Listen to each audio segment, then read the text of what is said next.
Okay, everybody, now it's live from Denver Tech Center in Colorado. You've got Coach Mulls and Mark Cooper, former offensive lineman for the Denver Broncos. And show them the ring again. Do the ring thing again. We're on episode 5, right? and everything that goes on today, we blame typically on a defensive lineman. Because our guest is an offensive lineman like myself from the smarter side of the line of scrimmage, so we'll have a little bit of fun with the guys, the overeating side of the ball. With Wes Hamilton. And look at Wes. Look how svelte he is, Coop. I was wondering about that. Did you look at him. Oh, see why I love coming here with you guys. He's looking pretty svelte. He's looking awful nice, but anyway, let's get off the dating part of the show. I send some love over to the other offensive guard, right? It's 2 guards. It's the only time. Only time we get it, right? When we give it to ourselves. That's right, to each other, right. So, if you can quit the love fest, can you continue the intro of the show, please? Wes speaks for himself. I mean, just a tremendous football player. A tremendous football family. That's what we're going to kind of get into, and that's a lot of fun. That's going to be a lot of fun for you as a dad and a granddad, right? Right. So you got some ties here to Colorado with Valor High School and Ben over there coaching, and Ben being a former Denver Bronco. What 9 years here, and then another year in Seattle. Right. And he was after us. Yep. Right. The old guys after the old guys, and now. He's got some boys playing, and you got some grandsons playing, so that's got to be double fun. I mean, I'm a dad like you with a kid down in UTEP playing offensive tackle, and you had a son go all the way to the NFL, and now you got grandsons playing and being coached. And tell us a little bit about that. That's a great feeling, isn't it? It's a good feeling. I feel like, if we got a little bit of a legacy going here now. Getting down to the 3rd generation, and it's been great. I feel like we didn't really push anybody into football as far as my 2 sons went, but it was just they were just around it all the time, and it turned out that they enjoyed it too, and especially my older son, Benny, just really took to it, was a great player growing up, and, he learned a lot along the way in high school, and certainly developed pretty well in college, and, that provided a great entry into the NFL for him, and I think he had a great career there at Denver. Let's give us a little background so everybody knows from your side. You were drafted in the 3rd round, right? Right. By the Minnesota Vikings, and you played 9 years. So that's right. Kind of bring us take us from youth football through high school, college, and then into the pros, and then we'll talk about Ben and your other son and your grandsons. Yeah, okay. Well, I was kind of a late arrival as far as coming to football, and I didn't actually start playing until halfway through high school. And, from that point... At Homewood Flossmoor? Yeah, which is a suburb of Chicago. Yeah. There, it's where I grew up. And I was involved in other sports, but not football until later on. Was more or less coerced into it, quite honestly, by my coach, football coach, who felt like everybody ought to be playing, but in particular anybody that was over 220 pounds. And so that's how I got involved in it. Turned out to be, one of the best things that I've ever done. Made a big difference, obviously, in my life, and I thank him all the time for being persistent, and until the point where I finally came out for the sport. And excuse me. So played there, developed to the point where I was able to go to college on a scholarship at Tulsa University down in Tulsa, Oklahoma. And a lot of turning points for me when I was down there, a lot of milestones, I guess I should say.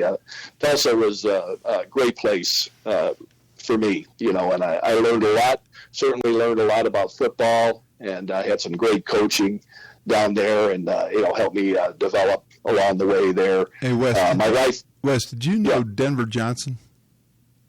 I have met Denver. We didn't play together. He actually came after me, right after. Yeah, and Denver was a great player, down there at Tulsa. My brother played at Tulsa also, and he and Denver played together. Yeah, that's what Denver told me on Facebook last night. I've known Denver for a while through coaching. He's been coaching all over the place. He actually coached at Colorado University for a while, but we'll get off that topic. I'll let you switch back to your chronology. Yeah. So that's that. Had a lot of milestones, as I said. I learned what it means to follow Christ when I was down there, and that was a big turning point for me in my life that changed everything.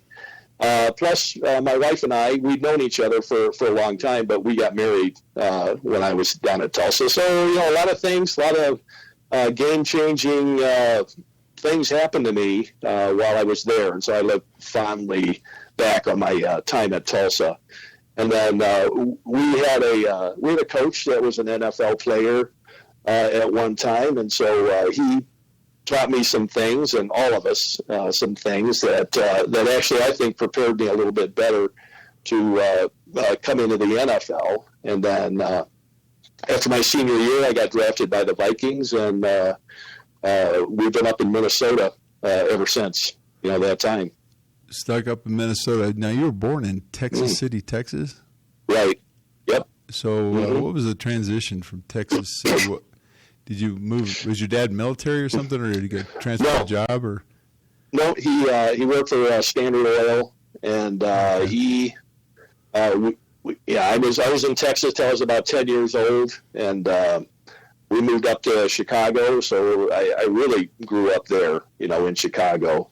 I think the real culture shock was when I went back down to Tulsa again. It's just Tulsa's great. It's we really enjoyed it a lot. But one of the great things about it is just a very laid back atmosphere compared to what it's like being in the city. Near Chicago. They got great high school football down there too. But yeah, they do. So in '77, you got to play against the Raiders in the Super Bowl. That's right. That's right. So did you see a little bit of Ted Hendricks in that game? Saw Hendricks. I wasn't starting in that game. I did play quite a bit in the game. So I saw Hendricks, Matuzak, and Otis Sistrunk. And I'll tell you, they were pretty tough. At least they were that day. For sure. Hey, we got them twice a year because, like I said, I followed you into the league in '83, and we still that was like Hendricks last year, and Alzado and Howie and all the boys. So Matt Millen, et cetera, and they were. I'll tell you, they were always tough. I mean, that was always a grind and a lot of fun too. Yeah, it's pretty tough. We had a pretty good team then in '87 or '77, and I found it. Pretty difficult to imagine that we might lose, that game because we were actually on a pretty good roll, going into the playoffs and playing pretty well, but we couldn't do anything against them that day. So was it McClanahan that fumbled on the goal line on the first drive of the game? Was it? That's one of my repressed memories. I don't really, I can't really confirm or deny that. Well, I was there. I'm going to. I was at the game. It was in the Rose Bowl. Yeah, we were surrounded. I think there were like 12 Minnesota Vikings fans in the stands. Oh, is that right? Well, everybody was for the Raiders. They're from California, right? It was a home game for the Raiders for sure. Right. I think that had a lot to do. Was Otis Anderson still there? Who's that? Was Otis still there with you guys as a running back? Oh, no, I'm Otis Anderson? No, I'm sorry. Chuck Foreman. Chuck Foreman, yeah. Chuck. Yeah, Chuck was Miami there. guys. Yep. Yeah, Otis was a Miami guy. Chuck was a Miami guy. And, class act, by the way. Yep. But he was at the end of his career about that point, wasn't he? He played about 3 more years. Did he? Okay. After that. But But he had a tough day that day too.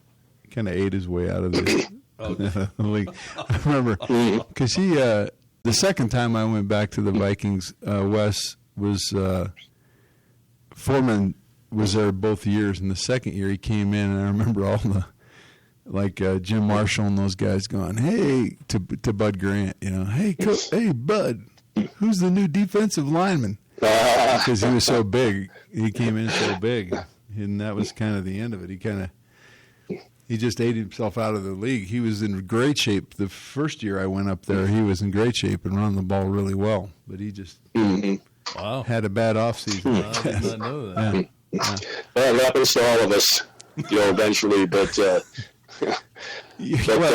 Chuck played a long time and pretty high level. And I think for a running back, he was a great player. He was a great player. He hung in there for a long time. He was a tremendous football player. No question. Tell us a little bit about Bud Grant. I mean, how was he? Who was your offense? Oh, okay, you had Radakovich a little bit too. We talked about that before the show, but. Who were your offensive line coaches, or what? Tell us a little bit about Bud Grant, or because Mulls has told me a few things over the years about Bud, basically when he was being cut, but we'll leave that story alone. Yeah, I had three personal meetings with Bud. Yeah, that most people don't have. But go ahead. Yeah, well, I can recall whole seasons where I went through a whole season and never spoke a word to Bud personally, so but he was a great coach, a great leader, for sure. Definitely had his own style about things, but the thing I liked about Bud was that he was very even keel, wins, losses. You didn't see much difference in him in the way that he started coaching us, the next week, for the next game. It's just whatever happened, that's in the past. Now let's turn our attention toward what's coming next. And nothing seemed to linger with him for very long. And the other thing about Bud that I liked, I don't know if it helped him or hurt him really, but he was I think very loyal guy, especially to many of the players that had done well for him. He went out of his way to keep them around, maybe even a little longer than they should. Just for example, we had a lot of the year that we went to the Super Bowl. I think going into that season, Bud knew we were going to have a pretty good shot at it. And we Ryan, you probably remember we had a lot of older players on that team. Oh, yeah. And when I say older, I mean 15 years, 18 years, in the league, that we're still on the team. And I believe this is not something that was ever said to me, but just my observation is that Bud kept a lot of those guys on the team, for that year because he knew we were going to be pretty good, and we had a pretty good chance to do something and possibly win the Super Bowl, and he wanted them to be a part of it. Well, yeah. So he did that. Yeah, when I went up there, I looked at guys like Steve Craig standing next to Steve Voigt, and God bless Steve Voigt was one of my favorite players, but he was on in his years, and I'd see Steve Craig was just a chiseled athlete, right? And then another one was Doug Sutherland, who was at the tail end of his career, and he was a great player as well. And I saw some of these defensive linemen coming in, and I go, they're going to keep this guy over these other guys, And, I didn't fare well with it either because I was trying to beat out Jim Marshall and Carl Eller. Yeah, right. Good luck. So it didn't fare well for me either. But but let's talk about Radakovich for just a minute because he was a classic. We both had the opportunity to be coached by Bad Rad, and what was his first name? Dan Radakovich. Dan, okay. Yeah, and Dan had been all over the league. Pittsburgh, the Rams, Denver, Rams, us, Jets. I think he made some comments about. But one of the funny stories. So when Radakovich was coming to Denver, Gary Dunn, who played nose guard. I'm sure you played against him over the years, Yep. 12 years with the Steelers. He calls me up and he goes, "Oh, Coop, you got bad rad." I go, "Okay, well," and he says, "Here's a great story." He says he was driving home from practice, and he drove into the house, went inside, sat down at the kitchen table, started reading the paper, got himself a cup of coffee, and then the owners came home and asked him what he was doing. He was doing in their house. I heard that story. Yeah, It's a true story. It is a true story. Oh, yeah. So I don't know if you remember, but he wore these glasses in Right. film, right? Mm-hmm. And he would always he must have gone through 100 pair of glasses. He'd throw his glasses down, and he all he talked about was how he invented the tackle trap, right? And some other things. But when we tested, I don't think he ever graded us, right? I don't think he literally ever graded us because I don't know that he always knew who we were supposed to block, right? And we were running the Cowboys offense, right? So you had, when you're growing up, even numbers are to the right and odd numbers to the left. Well, in Denver, odd numbers were to the right and even numbers were to the left. So, you've been trained your entire football career, even, right, odd, left, and now it's opposite, right? Right. Now tell me, in camp, So you're running into each other the first 2 weeks. you run counter tray, or we called it OT, right? You get guards and tackles all running into each other. Oh, yeah. Mm-hmm. And I think he did it for fun. yeah, Just have you run into each other. just to get that going. And How long did he coach you, Wes? Just the 1 year. He He was there in '84 when Bud had retired, and we had a new staff in there, and it was interesting because we actually had a guy, Les Steckel, that came in. Les was a great position coach, and he did a lot for us. I know Les Yeah. really well. We can talk about that later, but go ahead. Yeah, I don't think that he was ready for what he came into, there at Minnesota. The main problem, I won't say the main problem, but one of the problems was, I know I'm getting off topic here a little bit, was that they, Bud had retired, and everybody thought that Jerry Burns, our offensive coordinator, was going to get that job. Yep. They hired Steckel instead, and but with one of the caveats, I guess, or the conditions of him being hired was he had to keep all of Bud's coaches that Bud had on his staff. And there were a lot of them, there. And so we had Burns, who had, was the OC. Probably rightly felt that he was passed over, for the job, and a lot of other coaches that were very loyal to Bud and not loyal to Les, particularly, not to say that they did anything against that, but they were not very enthusiastic. And the other thing about it was that Les hired his own coaches too. So you should see our team picture, from that year, because their coaches take up about 2 rows, on that picture, because we had our Bud staff and we had Les's staff, and everybody was doing things that they'd never coached before in their careers. And one of those, Rad came in and took over for our offensive line coach, John Michaels. John Michaels was coach. Still in. Yep. And Michaels, he was a great coach. I mean, he really was. And he found himself moved to running backs. Had to coach the running backs. Wow. That season, and Rad, coached us. And Rad did a good job, but to say eccentric, is right. Understatement. Really understating it. The story that you told just. That's it just reminds me so totally of him.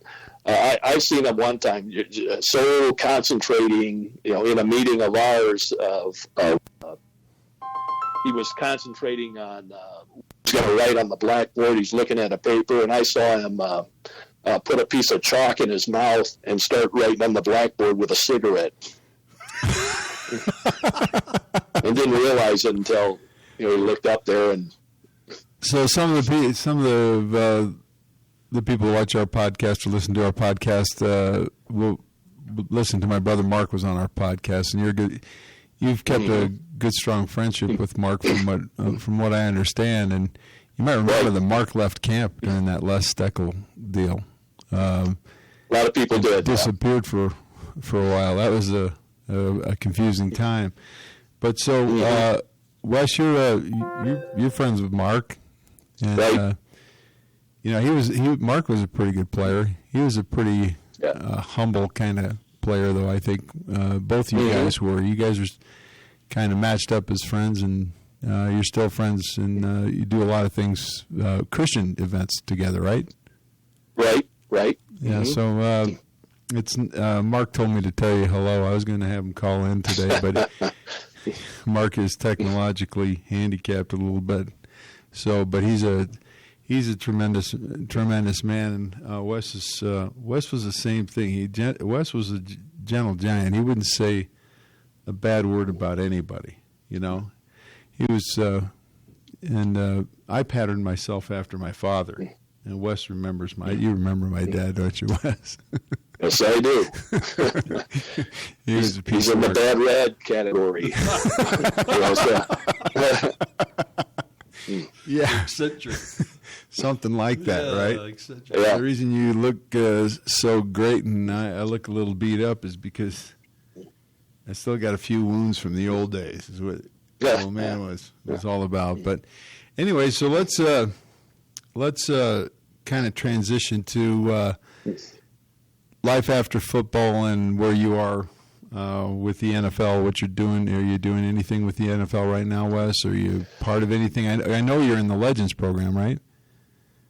I'm in the Legends group, and I think the Vikings and the league have done a very nice job of keeping track of the alumni, here, especially here, in Minnesota. I'm real happy with the way that they're keeping track of us and involving the alumni in different things. And some of it is charitable events, some of it's appearances for the team and things of that nature. But it makes us still feel like we're a part of what's going on. And I really have appreciated that, especially some of the initiatives that the Wolves have done. Just for that thing, just to make sure that the alumni are included in a lot of the things that go on during the year. So you played with some great players. You played with Ron Yary.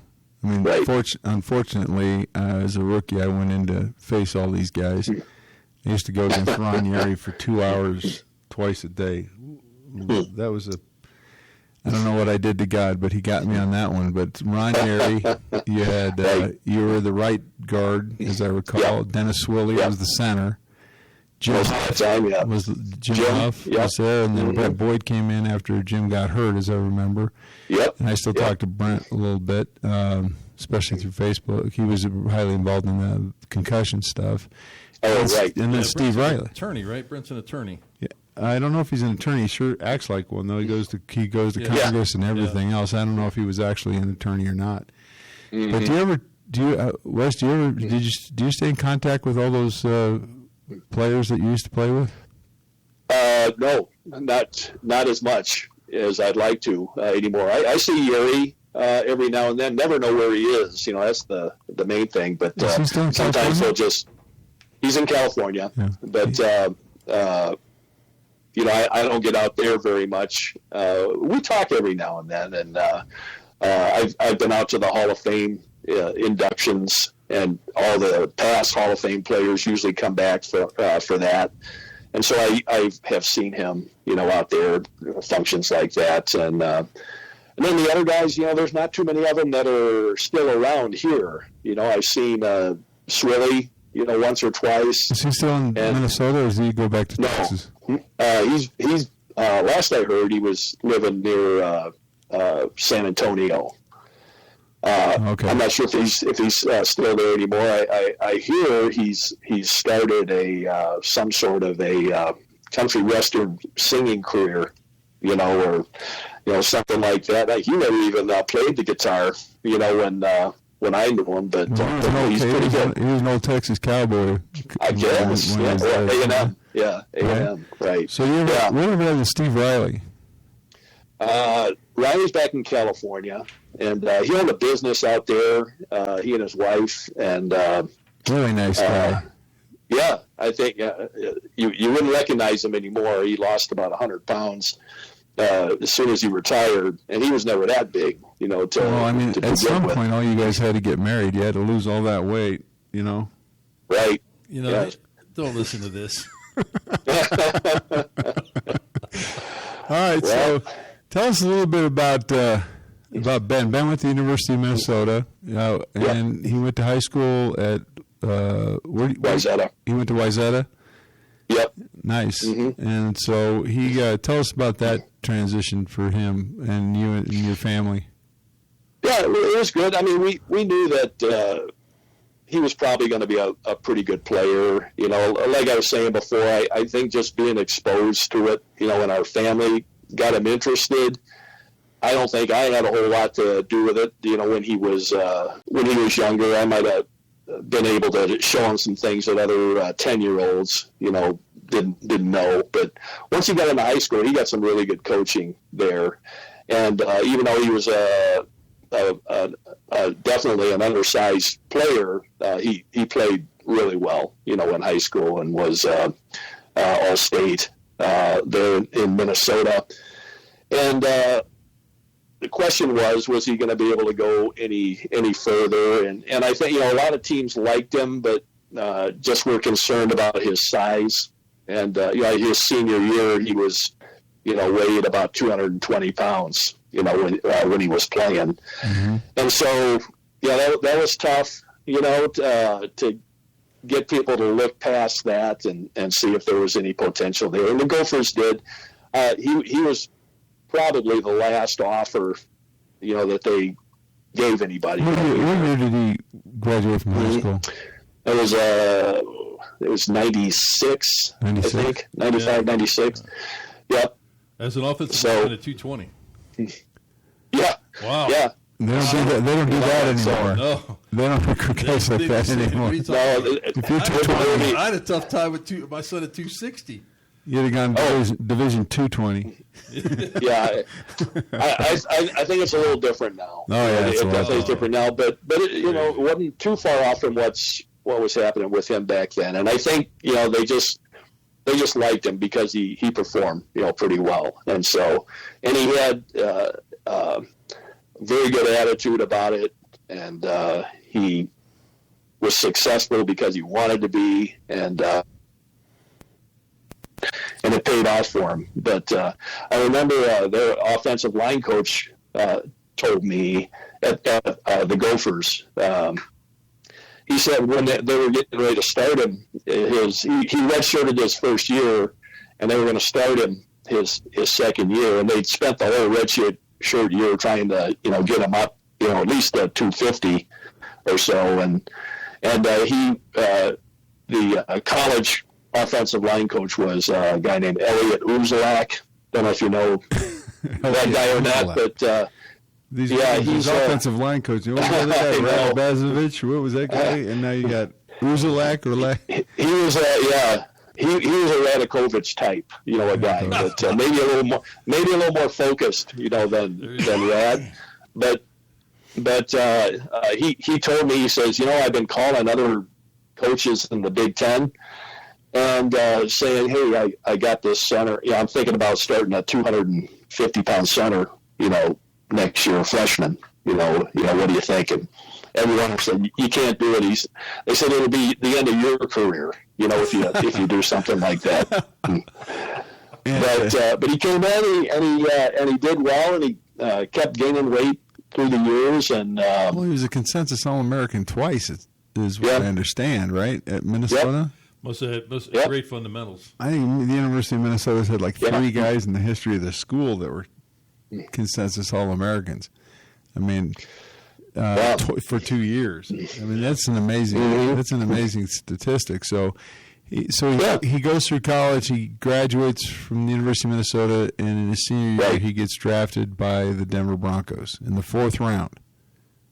He gets drafted by the Broncos, and I think a lot of the same questions were going through their minds. By then, he played his senior year at Minnesota about 285. Okay, so he was bigger, yeah.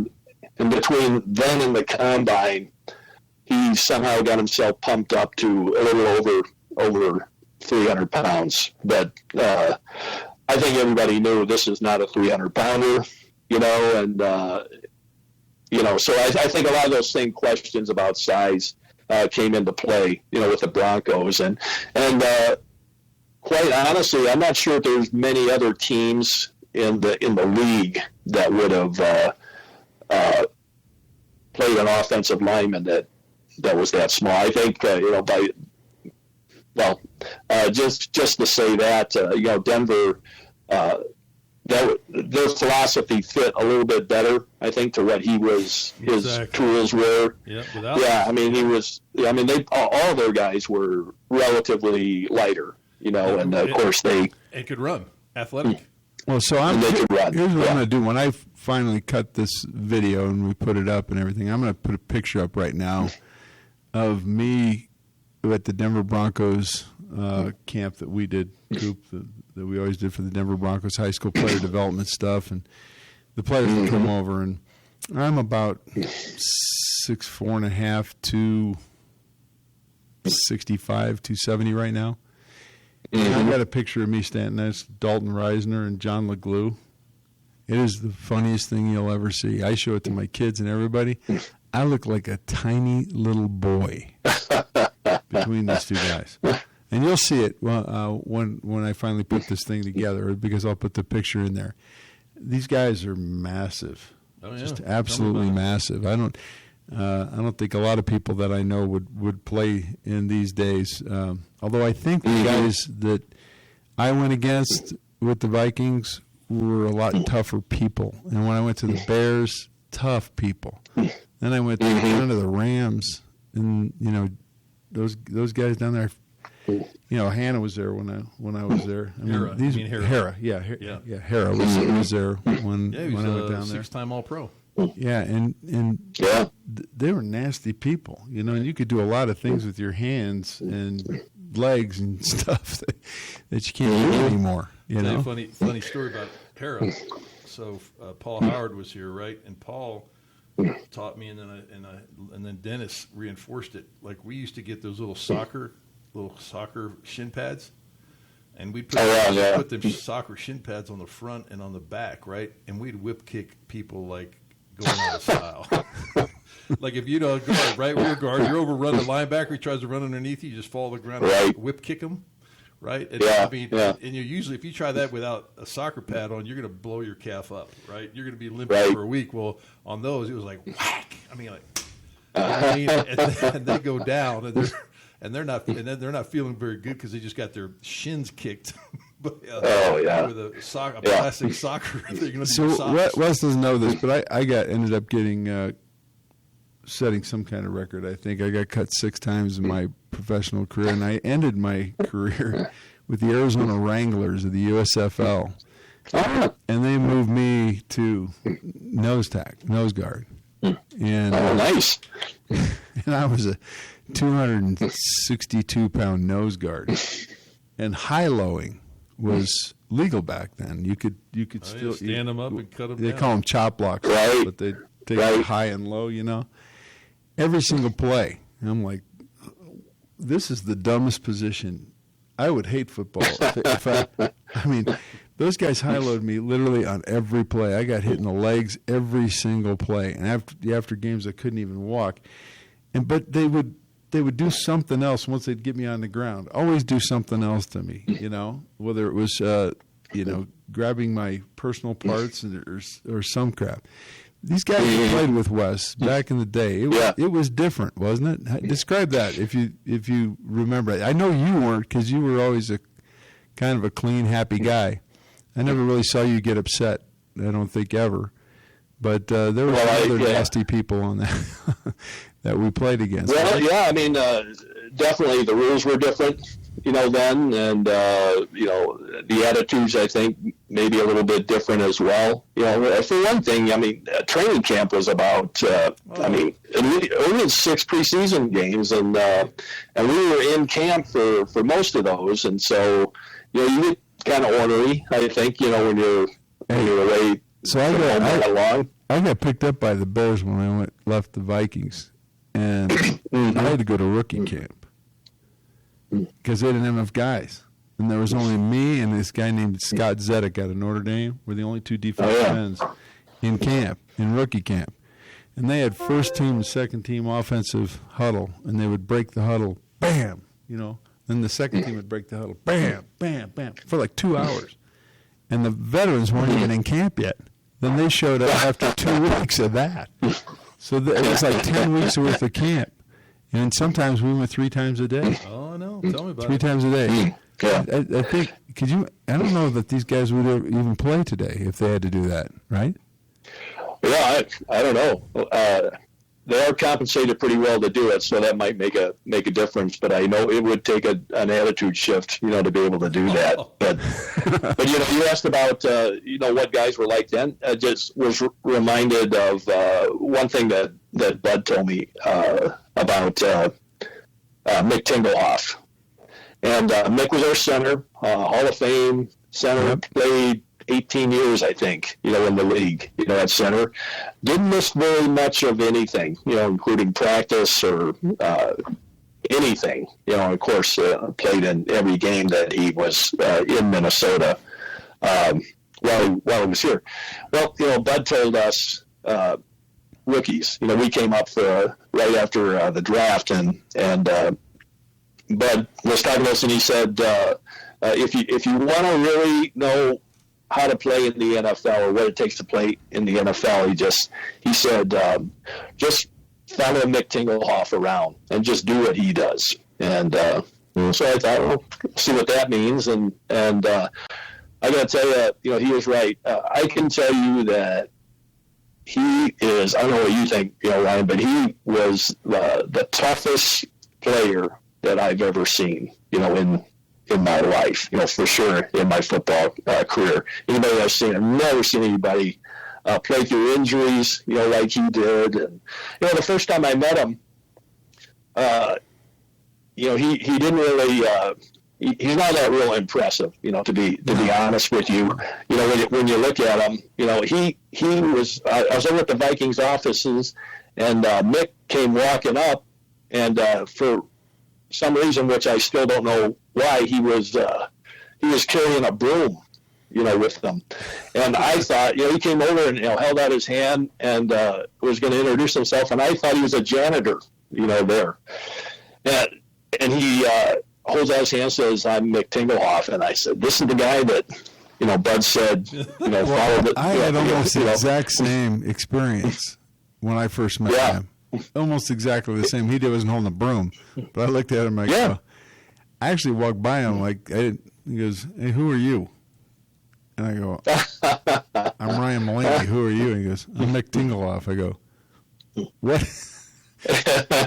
He kind of looked like an old man, but he wasn't there when he came to camp. He had retired the year before I got there. Okay. But he was a different guy. Mick. Yeah, he was, and I'll tell you, my rookie year, Mick had been in the league 15 years. My rookie year, and he'd never missed a game, and he'd never missed a practice in all that time. And then our last preseason game happened to be in Denver, as a matter of fact.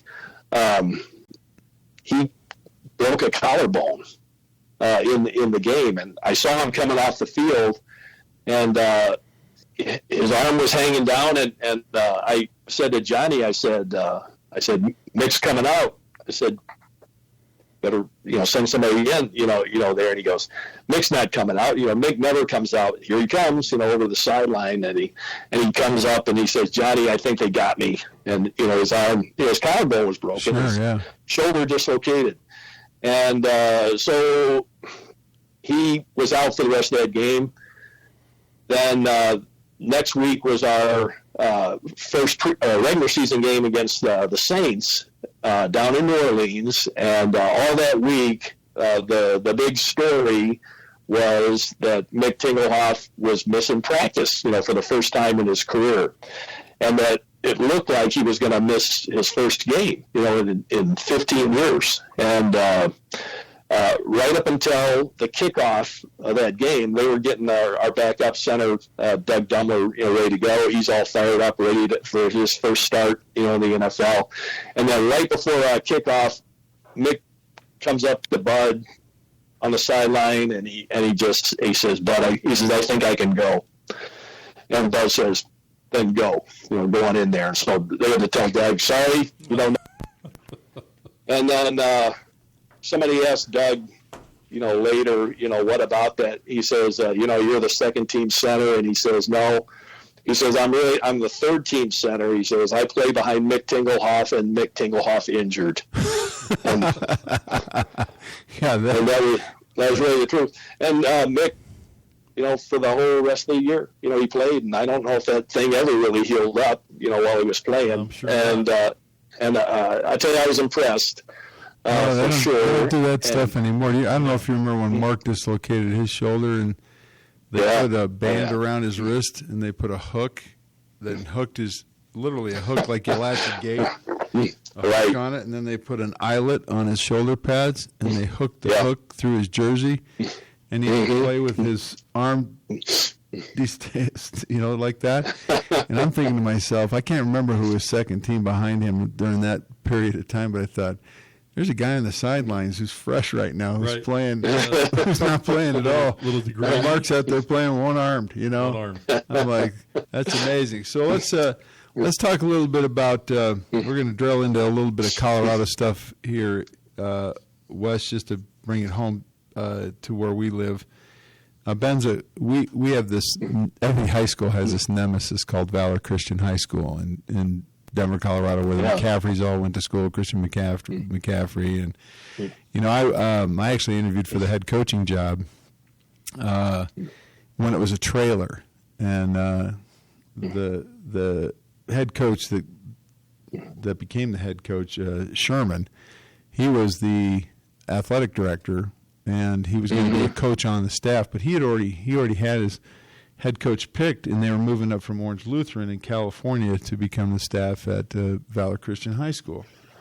And I'm sitting there going, why did I come over here? He goes, because I only interview head coaches for my assistant coaches' jobs.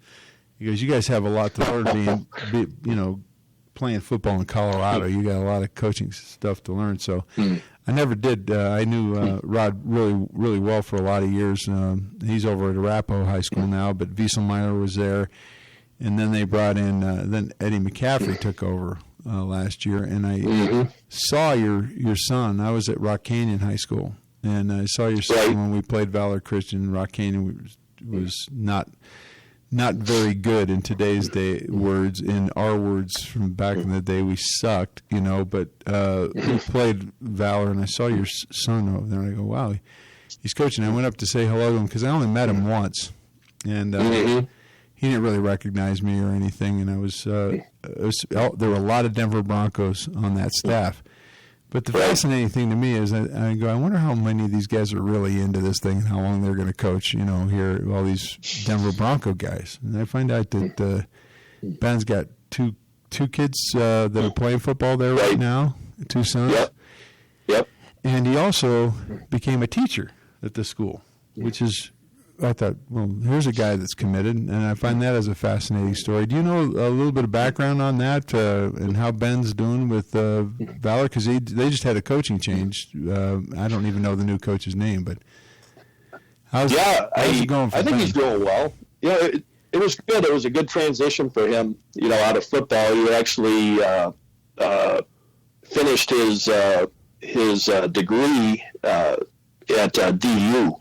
Over there, and student taught at Valor. That worked out really well for him, and he just said this would be a great place to be. It's really a long shot, but it would be great just to go from an intern to Get the being job. on the staff. He wasn't even thinking about football, but just to get the job in the math department there. And turned out he did. He was real happy about that. And it's really been a good fit for him. And then football, I wasn't even sure if he was going to coach or not. They didn't. I mean, they had a very good staff in place, already. So it wasn't like they were out looking for, other people to come in and coach. No, they had Tyler. I think Tyler Columbus was coaching there as well.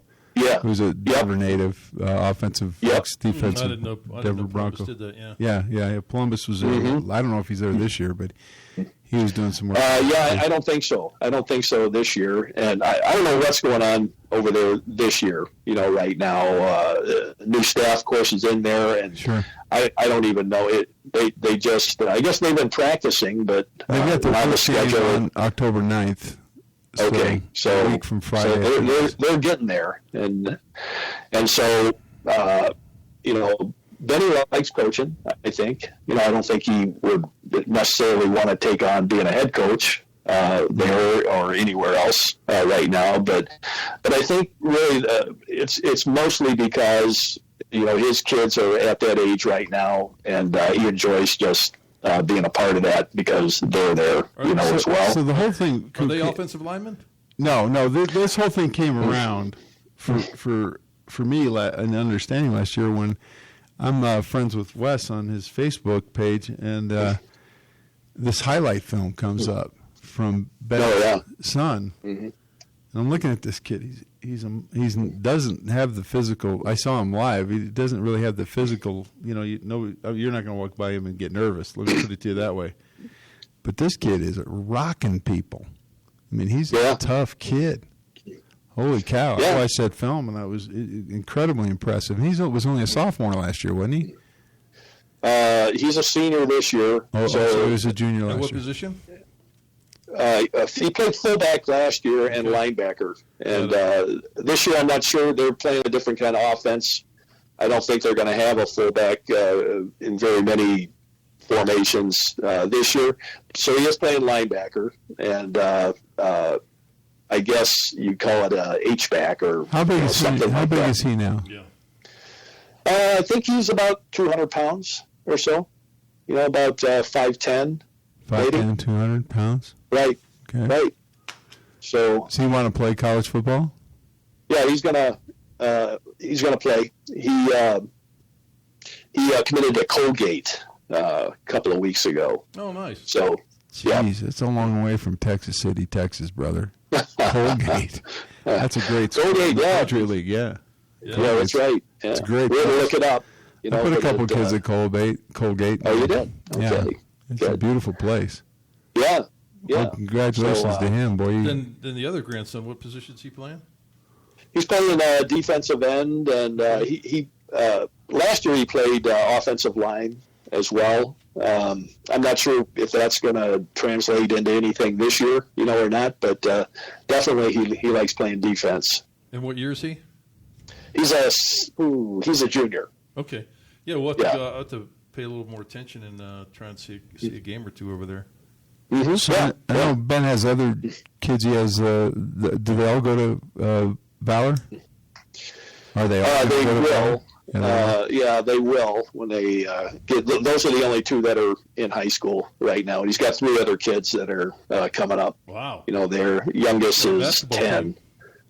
Yeah, right. Yeah, working on baseball team. So is Ben your only, or how many kids did you have, Wes? I got 3. 3? And Ben's got a brother and a sister. Oh, okay, nice. Yeah. I didn't. I've only known of Ben because of being out here in Colorado with him, and he's got a real good reputation as being kind of a gentle giant type of mentality. He's his kindness. I know that you've Really? Just like most offensive linemen, right, Wes? He doesn't eat near as much as you do, Coop. He's still young and virile. I don't know. I just heard you say something about 270, and I was sitting there saying, that's what I weigh. So Well, I got to tell you, I got to close my mouth as a defensive lineman, as you usually don't. Well, I have to tell you that this COVID virus has gotten me being. It was, actually quarantined. I have a stepson who lives in our house, who's recovering. He and his family came back from Thailand. They're living in my house. He's recovering from cancer. So when the COVID hit, I couldn't leave the house. I literally could not leave the house for 2.5 months. And then I went and stayed and, couldn't go back home unless I quarantined in this little cottage my wife and I stayed in. It was 300 square feet. And there was literally no exercise, nothing I could do. And I put on about 20 pounds, but I'll take it off. I'll be back to the old fight. I'm looking at it. I think a lot of us have used that excuse. It's the virus. Thank you, Wes. Thank you. I wanted to go there, but I'm glad you did. The excuses keep you in survival mode. Well, that's right. Well, anyway, yeah. Plus, I have a wife who likes to bake cookies. Oh, there you go. Every time she thinks that I'm upset about something, I end up with a dozen cookies. But God bless her for that. So we're going to have to talk a little bit about our sponsor that sponsors our show. Wes, we have a guy that his name's Florian McCann. He owns a place called Mile High Aeration here in Colorado. And Florian, I met Florian when he brought me his son going into his sophomore year of high school.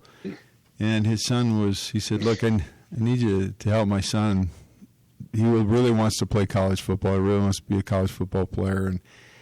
But he's physically a mess, I think. And I looked at his kid, and it was funny because his son came in and he couldn't do 2 push-ups. And he was a big kid, tall, a lot of extra weight on he shouldn't have on, and so he's now up at Colorado State University where Mark played as an offensive lineman. He's in his redshirt sophomore year. He ended up doing some great things, but Florian and I became great friends. And he's got a company, Mile High Aeration, that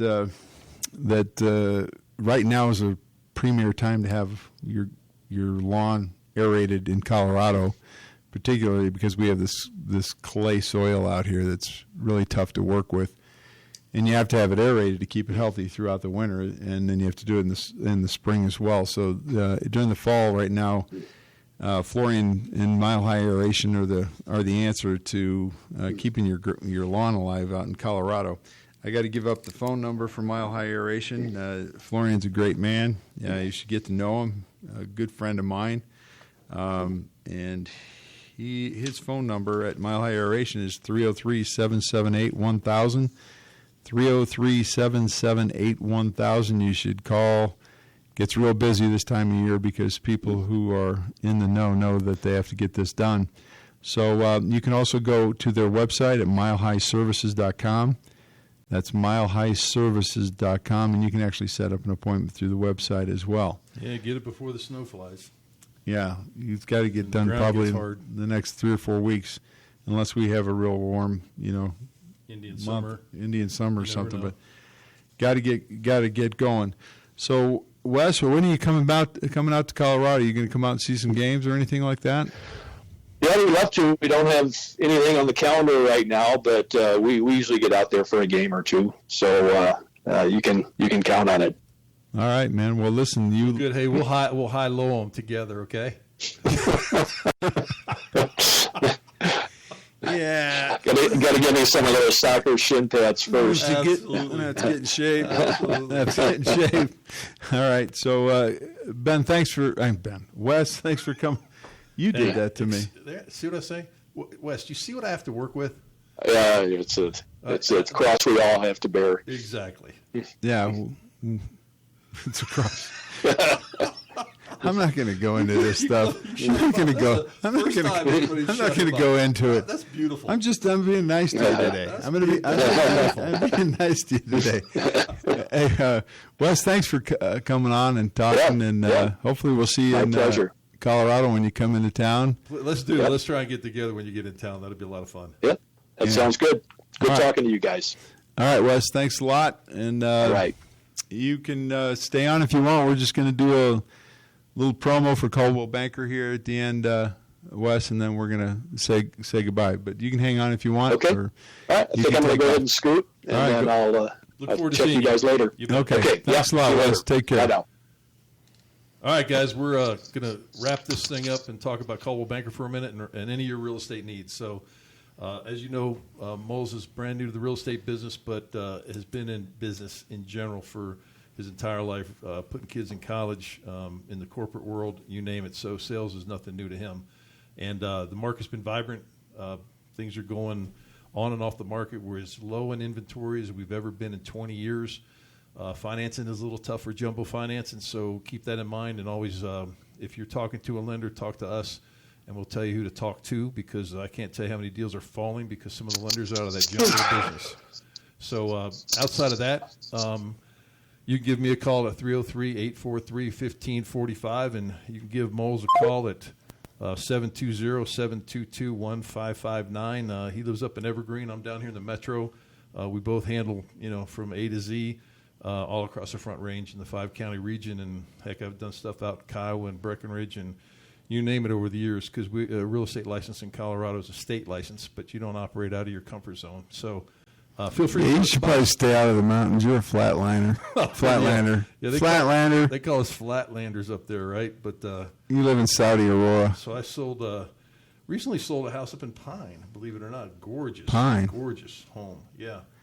Pine's becoming a suburb It of is. Denver. It is. It's all expanding all the way out Yeah. to Bailey. And You should see the home prices. Highwan's right there off the I-70 corridor, and there's some. They've put a bunch of beautiful homes right in that area, and that whole Golden Corridor and running up through Caldennis I can't even remember pronounce the name of the subdivision, but we're filling in all the way to Boulder now. So it's been interesting watching, where the suburbs move out east and northwest. And it's where the water's at. Oh, it's amazing. All the way up to Bailey now. We're seeing home prices. An average home in Bailey now is like $356,000, which is very high. If you know Bailey, it's an hour from 470 almost. Exactly. And you're seeing it spread all on 285 because the I-70 corridor, quite frankly, is somewhat of a poop show. It's so crowded that now you're seeing it all grow. It creates a Deer drive, Creek Canyon area and all that. It creates an issue for folks coming out of off that Evergreen exit and out of Highwan and those areas, especially on the weekends when you've got that mountain traffic. Fridays, really Thursday, Friday through the whole weekend. I mean, even it's Monday terrible. mornings, so it's tough. But I-70 is rough, but 285 is not. 285 is getting rough now. But If you live on give us a buzz for all your real estate needs. And again, if you're talking about financing, I've been working with lenders over the years. I had a lender's license. Know the drill, know who to talk to, know where there's specialty financing available for first-time home buyers for non-warrantable condos, which are very difficult, and jumbo stuff that's almost impossible to find right now. Well, that's the end of the show. Another good one. Wes was awesome. Awesome. And we'll talk to you. See you in episode 6. Episode 6. See you.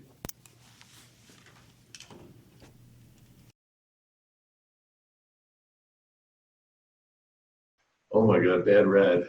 The food, right? Yeah, right. You got a food. Yeah, right. Well, you remember a lot better than I do. But, Oh my God. It's all flooding back now.